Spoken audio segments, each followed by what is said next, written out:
We caught up with Brian Robinson Jr. and Austin Ekeler in New Orleans the week of the Super Bowl. Talked to them about a little bit of everything from what's going on early in the offseason to expectations for 2025. That's coming up on this bonus episode of Locked On Commanders.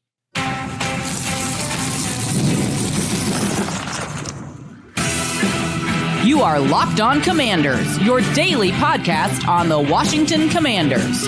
Part of the Locked On Podcast Network, your team every day. And welcome inside this bonus episode of Locked On Commanders. I am your host, David Harrison, here with you every Monday through Friday, occasionally on the weekends for these types of bonus episodes. Your friend on the ground covering the Washington Commanders for Sports Illustrated's CommanderGameDay.com and also helping out with WUSA9.com's local coverage of the team. I want to thank you for coming through for today's bonus episode, in which we're going to hear from Brian Robinson Jr.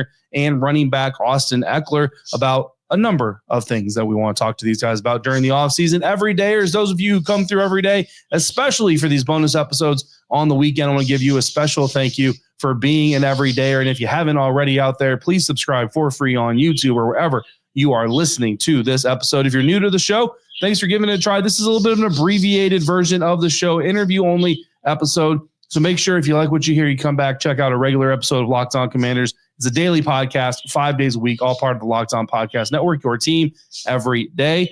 And I got to give a special thank you to my boss, host of the Locked On Saints podcast, Ross Jackson. So I was able to set up this interview in New Orleans with Brian Robinson Jr. and Austin Ekeler of your Washington Commanders. Unfortunately, the interview had to happen on Friday, which was also the day I came back from New Orleans after spending the week there before the Super Bowl, helping to cover the event for the network. So Ross was willing to take my questions for Austin Ekeler and Brian Robinson Jr., step in to execute that interview for me. I think he did a really great job. So you're going to get a lot of good stuff here. So without further ado, let's get to Ross Jackson with Washington Commanders running backs Brian Robinson Jr. and Austin Ekeler. Austin, I want to start with you because I want to know if you miss fan control football. Wow. Yeah, deep cut. Wow. I got you. Wow. Shout out to Fan Control Football. Man, some good times. That was some good times. Yes, I do. Yeah. I do. For those of you that don't know, Fan Control Football was this league that I was a part of. We were with the Wild Aces. We won the first year, but it was football, 7-on-7, full contact football that was called by the fans on Twitch. So they would go and they would actually, vote for what play you want to run, and then the team would get that play and run that play. And it was epic. Yeah, I do miss it for sure. That was super fun. Enjoyed watching it. We loved it and everything like that. So thanks for your contributions to all of it, man. That was awesome. So Washington Commanders running backs, Brian Robinson, as well as Austin Ekeler. I know you guys would love to be preparing for a Super Bowl this weekend, but I'm curious what your offseason plans are in terms of what you're doing and where you're going to be training as you look forward to next season. Brian, can we start with you? What it looks like starting the off season, the first couple of weeks, just getting away from it, getting my mind, body, and soul, back together, and then I'll head down to where I train at down in Florida, get situated, and I start getting on my routine, on my training routine.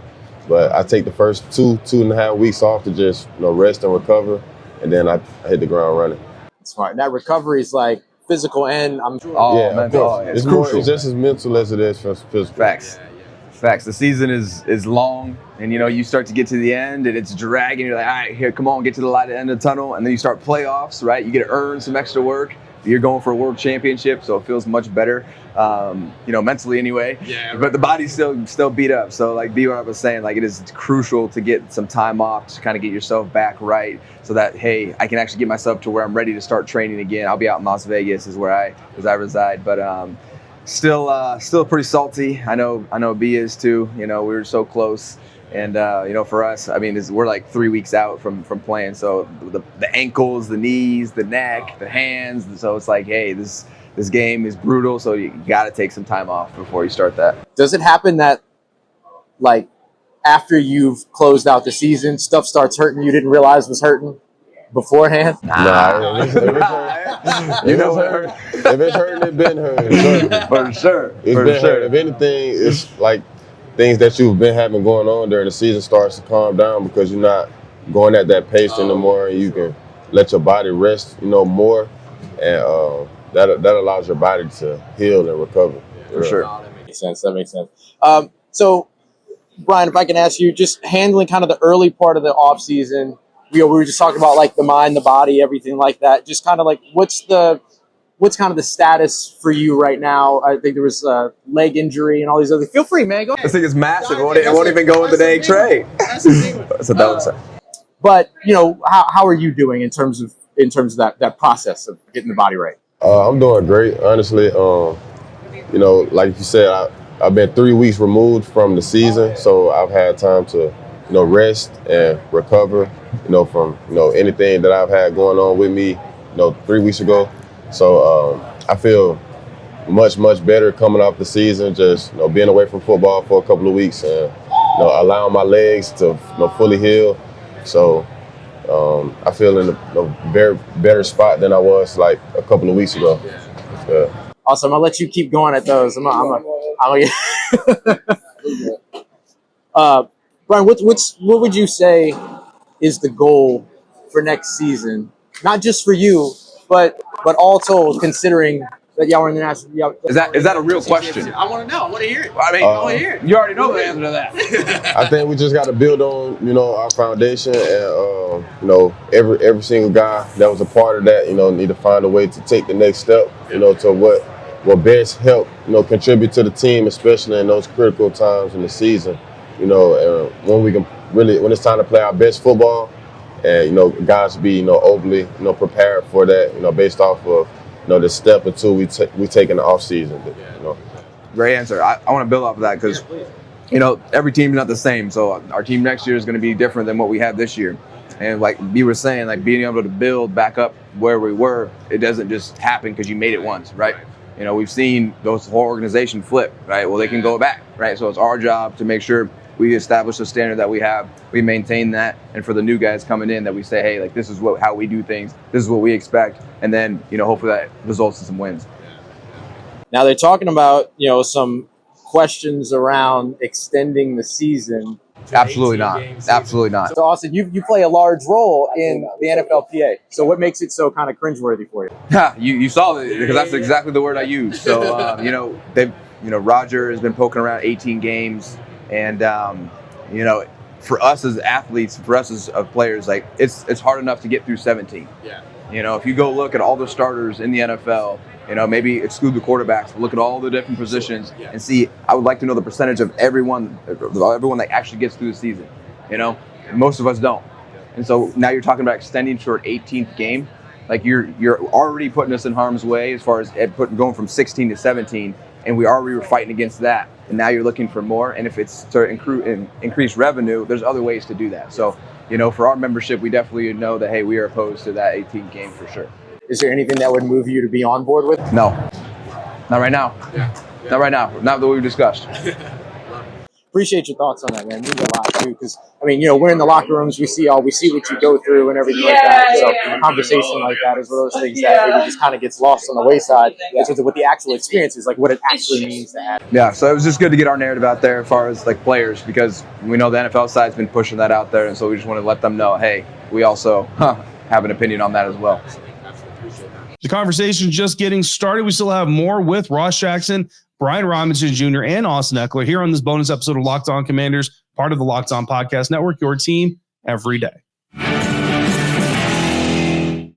And this bonus episode is brought to you by our friends over at FanDuel. When the game tips off, the NBA action is just getting started, and there's no better place to get in on it than FanDuel, America's #1 sportsbook. With FanDuel, you can place live bets throughout the games. So even if you miss the opening tip-off, or you want to bet on a fourth quarter comeback, or you can stay in the action with really pretty much anything you want to try to bet on. And if you're looking for a bigger payout, you can even combine your live bets into a same game parlay. That is my favorite part of FanDuel. I love using FanDuel's live betting feature because it keeps every moment of the game exciting. Whether I'm backing my favorite team, the Denver Nuggets in the NBA, for a late game rally, or picking a player to hit a clutch three, I never feel like I've missed my opportunity. Plus, the app is easy to use, and when you win, you can get paid instantly. Right now, new FanDuel customers, you can get $150 in bonus bets if your first $5 bet wins. Just go to FanDuel.com to join today. That's FanDuel.com for your shot at $150 in bonus bets. Make every moment more with FanDuel, the official sports betting partner of the NBA. Picking back up now with my buddy, host of Locked On Saints podcast, Ross Jackson, executing our interview with Brian Robinson Jr. and Austin Ekeler, Washington Commanders running backs. The Hail Mary was named Moment of the Year over at NFL Honors. What's kind of your memory of that moment? Only thing I can remember, at that moment, we knew we had one play. We knew we was finna, throw a Hail Mary. Like, we knew everything we was up against at the moment we snapped that ball, but we never not believed that we can do it. Yeah. So I believe, that's another reason, for our success. Like, we believed from start to finish that, we were capable of making that play. And so we made a play, so. I 100% agree. I 100% in building on that too. It's just like, that the odds aren't good on that play, but you still think you're going to get it done somehow, It might not be good odds, but we're going to find it out, And so we gave ourselves the best chance, and we were able to execute that time. It's like y'all said, right? Mentality is just as much a part of it, right? You go in there thinking that you can't do it, it ain't going to happen. It ain't going to happen. Unfortunately, if you've been on a few teams and stuff starts leaning one way, not against you, things start creeping in your mind. And so for us this year with a clean slate, new mentality, new culture, it was all about, hey, moving forward, we can get it done. We can believe in ourselves, the brotherhood, let's make it work. Speaking of that brotherhood, one of your brothers, Jayden Daniels, Offensive Rookie of the Year. What does it mean to you guys to see that and recognize? I think it's great, for us, just play a part in, his success this year and just, help, mold him into the quarterback that he is.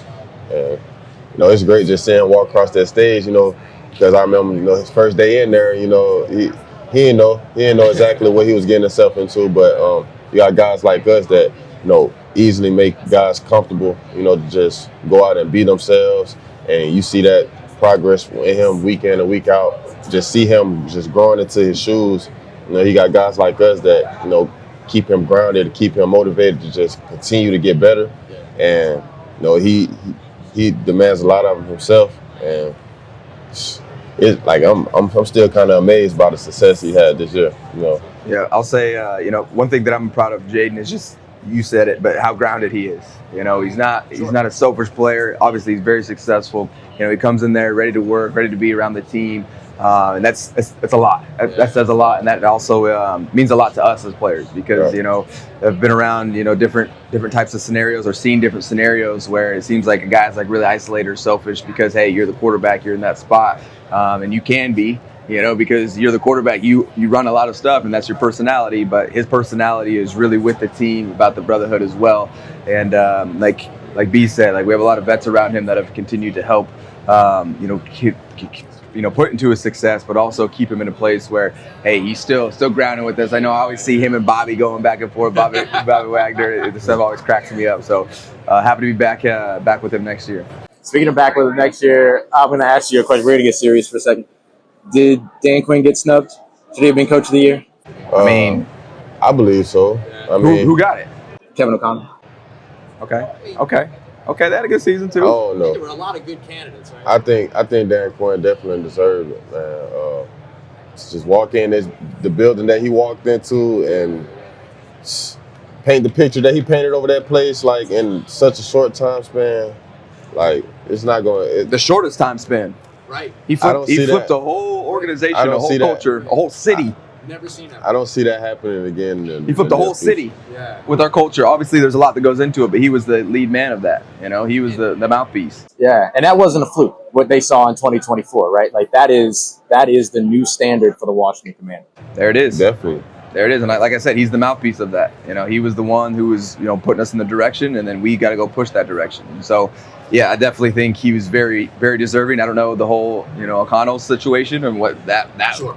looked at. Maybe there's something I'm missing, but I just know what DQ did was outstanding. Last question for you. The two of you look at Derrick Henry, Saquon Barkley, Jahmyr Gibbs, Dave Montgomery. The running back feels like it's back, right? It was never gone. It was never gone. Let me not Don't put that running back has never left. Let me just be clear. I'm sorry. The back has never left. The running back is getting the respect it deserves again, the position.